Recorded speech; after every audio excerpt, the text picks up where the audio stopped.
How to make poster in Canva. First of all, once you're on canva.com, you want to look in the you might want to try section.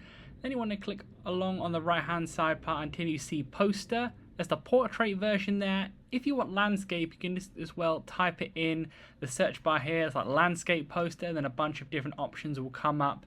You can pick which template you want and click on it to go into it. But for this example, I'll use the portrait version. Then you'll see within here there's a bunch of different templates. If you want to use templates, you can go ahead and click on one of them, or you can customize your own one by uploading some files from your computer, going on elements, and then creating your own different design within there. That's up to you, but it's all done within this poster section here. Once you're done, click share at the top right hand corner. Click on download, then you want to change to the file you want. Maybe that's a PDF, maybe that's a PNG, that's up to you. Then click on download. Once you're done with that, it will download, then you can go ahead and put it onto your computer or in a folder on your device. So leave a like on the video if that helped and subscribe for more helpful videos.